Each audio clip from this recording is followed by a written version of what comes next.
All right, so we're going to look at the repeater again. So we briefly looked at it, but we didn't really animate anything with it. And we can get some pretty complex things out of the repeater with very few steps. So let's see here. So this composition's from last class. We'll get rid of this logo here. So because I pre-composed it, if I grab this and delete it, I can always get back to it. That logo is just right here. So if I drag that back in, it'll come back in and animate. So we don't have to worry about losing anything there. We'll go ahead and get rid of that. Let's see here.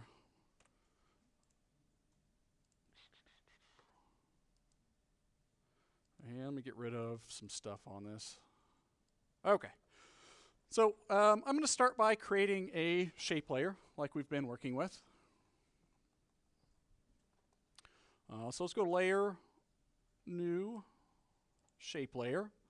Let's expand it, and we'll grab the contents and hit Add. So this time we'll build the shape by hand. Let's go ahead and add a group. And inside that group we will add a fill, and let's add a stroke. And we'll need a path. So right now it doesn't have a shape to trace on, so let's go ahead and add a rectangle. I'm going to left click and drag the rectangle on top of the stroke there. So here we should have a rectangle path with a stroke and a fill. And let's go ahead and increase our stroke here just temporarily. So I'm going to take the stroke up so we can see it. Let's take the rectangle path and increase its size to be just a bit bigger. We'll say 200 pixels by 200 pixels. Let's see, the fill. Let's make it white. And actually, for the time being, let's kill the fill. So I'm going to hold Alt, and up here at the top, I'm going to click on the word fill, or in the fill box, until it turns that off entirely. And then, let's see, what else do we want to do this? That should be good for now. Let's, under the transform group, let's go ahead and rotate this. I'm going to do a 45-degree rotation there. And then let's animate this coming on screen. So let's do the size first. So I'm going to go ahead and at 1 second, let's key this at its full size, so 200 pixels. And let's go back to 0 seconds, and let's key this at 0. So we should get something like this. So this rectangle path will just go from 0 to 200, so it'll appear on screen. Let's play with the stroke. So let's have the stroke animate. Let's start at 0 seconds. And let's have the stroke at 0. So we'll have it start with no stroke. And then at 1 second, we'll have it at, let's do that 25. So we get something like this.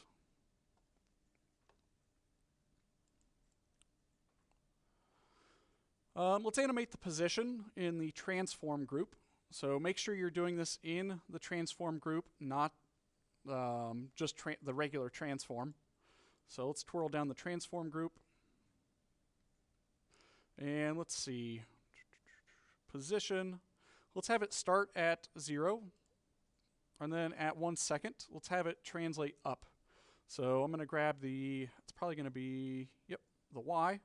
Let's go negatively. Here, we'll try about, we'll do 360. So negative 360 pixels up.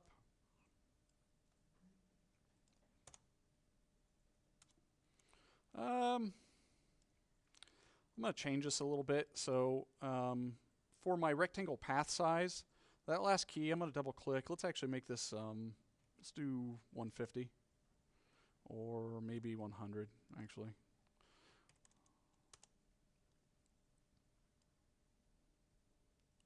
We'll do that. And then this will allow me to move this up a little higher in position. So let me take that position now and have it go up a little bit.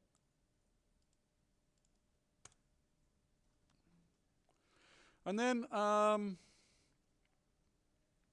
else do we want to animate to this? Let's animate the transform group scale as well. So here underneath the transform group, let's grab the scale, and I'm going to have it start at 0%. So at frame 0, let's key that. And then let's go to the 1 second mark, and let's do 100% scale.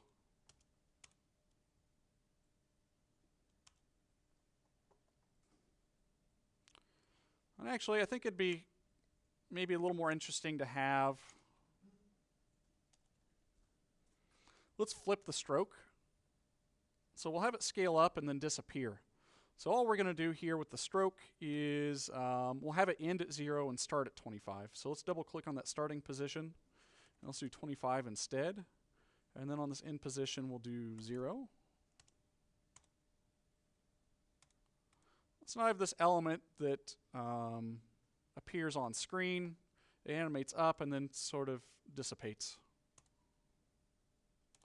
Let's take all these keys and add some easy ease. Now, again, the easiest way to do this, if you grab this layer and on your keyboard hit U like umbrella, it'll bring up all the layers that have keys and it'll hide the rest. Let's grab all these and we'll do easy ease. So right click, keyframe assist, easy ease. And then let's use the graph editor and let's make sure we're in the speed graph. And I'm going to marquee drag and grab all those keys at the end of this curve. And actually scale it up so we can see it. And then let's just take these and push them to the left, like so. Oh, I'm going to undo that. So when you're grabbing your handles, make sure you hold shift. That way we don't accidentally push them up or down. There we go. And now that shoots on screen a little faster, and we get this little, seems like a particle element firing on screen. Let's flip back to our layers here. And now let's start looking at the repeater. So let's see if we can get a more complex animation out of this. Let's grab the contents part of this. So I'm going to click on the word contents. With this repeater, I don't want to put it in the actual group. I want to put it outside of the group. So I'm going to grab contents, and then we'll hit add, and then let's go to repeater, and we'll expand the repeater. And so if I scrub through the timeline now, we should have a total of 3 of these shapes animating on screen. Now they're all starting from the center position and going up. We can increase the number of copies. Let's say 8 copies going across the screen. Inside the repeater here, let's expand it. And inside the repeater, right now we have the position. And so the position is what's dictating how far apart these are from the original. I want them all to sort of start from the center and shoot outwards. So instead of being 100 pixels away from the original and shooting up all at the same time, let's key in a 0 for position. And so I still have 8 copies, but they're all animating on top of one another. So now at this point, we would maybe want to have a little bit of rotation so that they start to spread apart and shoot out from the center. Now with the rotation, we'd want these to spread evenly apart. So if I start left-clicking and dragging on the rotation, we can actually watch these pull away from the center. Now, if you don't know what this should be, if you're terrible at math like I am, we can have After Effects do a little bit of the work for us. So we know we want these to go 360 degrees to make sort of a circle of these elements. So let's type in 360 degrees, or just 360, divided by however many number of elements we have. So in this case, we have a total of 8 copies. Let's key in 8, and it'll do the math for us, or it should. Oh, I think I did that wrong. Let's try that one more time. Let's do 360 divided by 8. What am I doing wrong? Am I using the wrong slash here?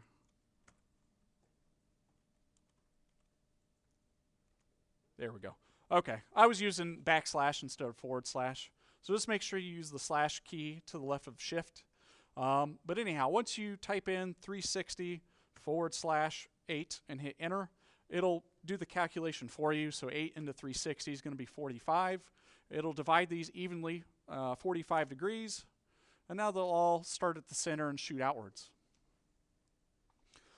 So we can get a fairly complex animation, an interesting design with very little work. So we've really only animated one shape, and the repeater is doing a lot of the work for us.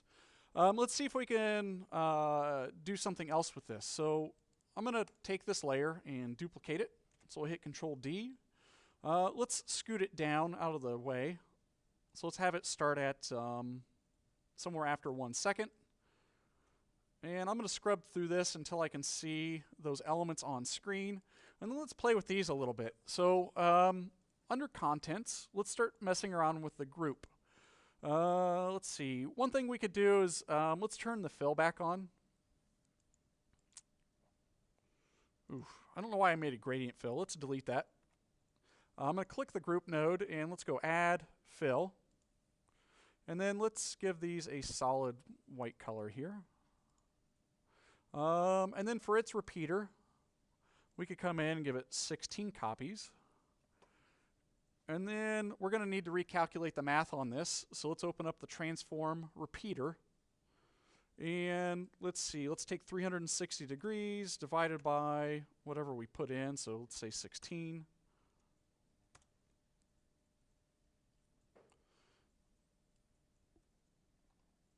And then let's see, what else can we do with this?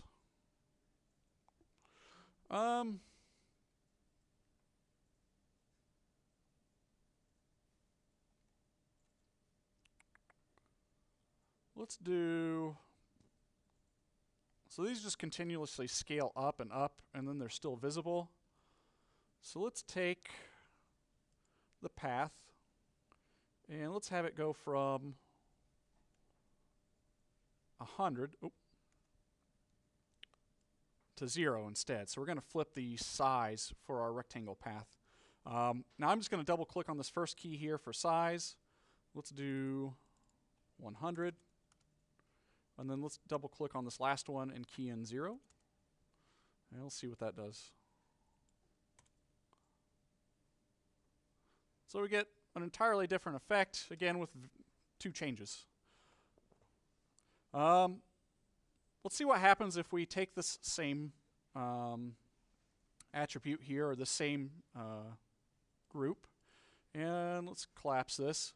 Let's take this group and let's add another path to it. So I'm going to select the group. Let's go up to Add. Let's add an ellipse.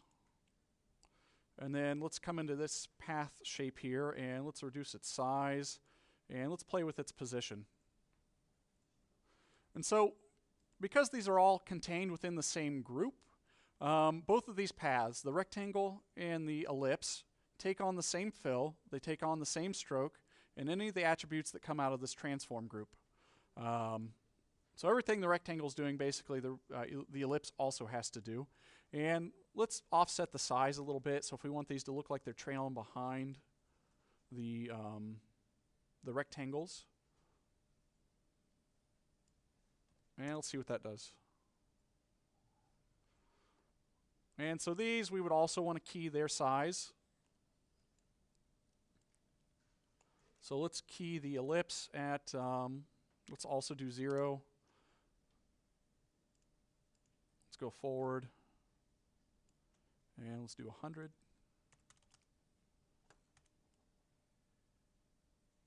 Oh, actually, did I do that wrong? Yeah. So we want the opposite of that. Let's actually double click on that first key and we'll do, let's do 150. We'll have them start out large and then end small. So this last key we'll double click and key in 0.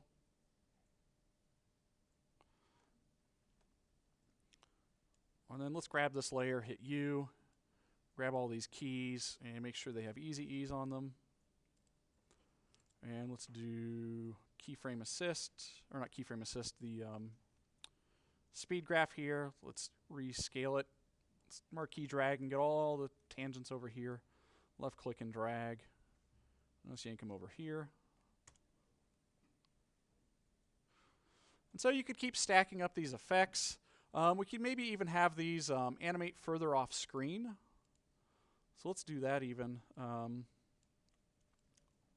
come over here and let's see. Let's take the position, this last position here on the 2-second mark here, and let's just take it way negative. Something like that.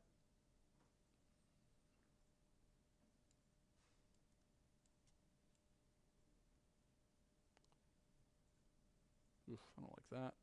Let's actually do that in the center here. I kind of like that effect. So I'm going to go between the starting key and the last key, and let's play with that position.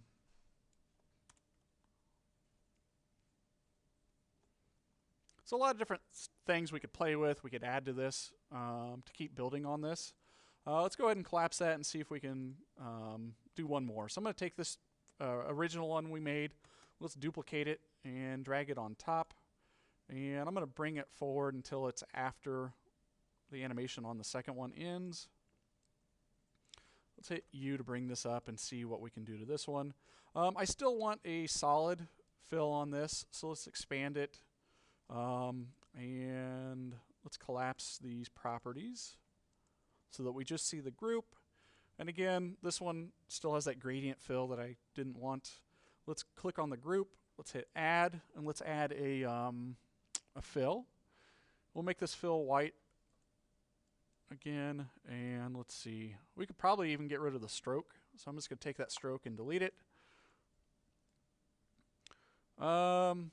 Let's take the transform group here, and instead of having these rotated at 45 degrees, now again, this is the transform group, not the repeater. The repeater is what's making this everything shoot out from the center. This is just dictating the orientation, so they kind of look like diamond shapes. So for that transform group, let's key in a 0. And so now they'll be oriented in sort of a square pattern, perpendicular to the, or parallel to the composition. And then let's play with the rectangle path. So let's see. I'm going to go up to the last keyframe here for the path size. And let's play with this. So right now it's set to be uniform, so it's 100% or 100 pixels by 100 pixels for a square ratio. Let's break that. So I'm going to unlink that size. And for this last key here, let's squash it like this, and let's expand it like this in the Y. So we get these kind of linear elements. And I'm going to delete this key here. So if we leave it like it is, it actually doesn't look bad. We could probably leave that. Let's come into the repeater and give ourselves, I don't know, let's do 20 copies.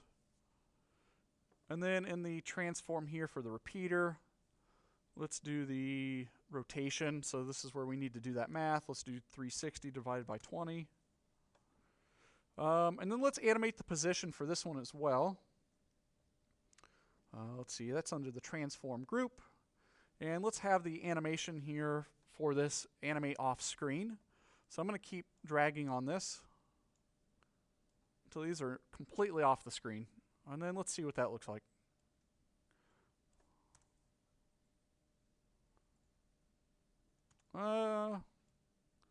So I might actually get rid of that first key here for the size. So we don't really get to see that a whole lot because it's going from a size of 0 to the settings that we have here at 3 seconds. So let's take that key and just delete it. And now we can actually watch them sort of emanate from the center there.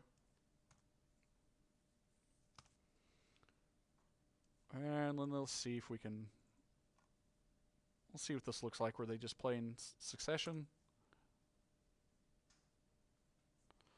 And we might scoot these closer together.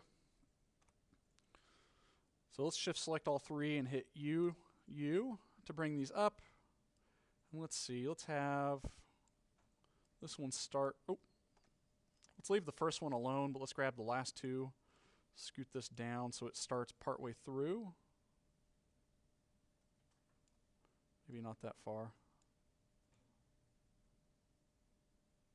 And as those sort of start to disappear, let's have this next one start. Oh, so we can just offset these. And then let's go back and grab our pre-composed layer if we have it. So we've already done the work on this one. And I want it to look like it's shooting out of the center of all this. So I'm just going to adjust it there. And then to make all this consistent, let's add a drop shadow to these. So I'm going to grab that first one. We'll go to Effect. Let's do Perspective, Drop Shadow.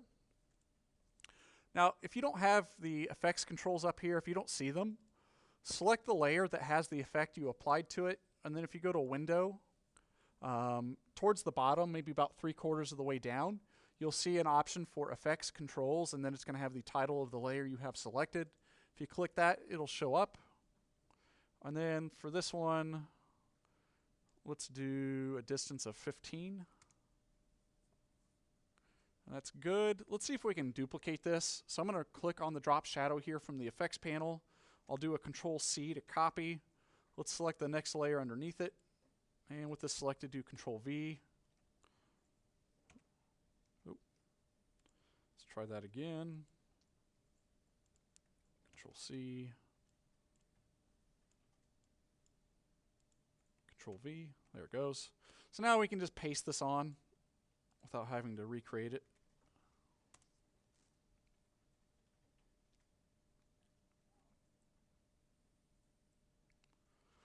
And so we can get, again, some pretty complex, more interesting animations by playing around with the repeater.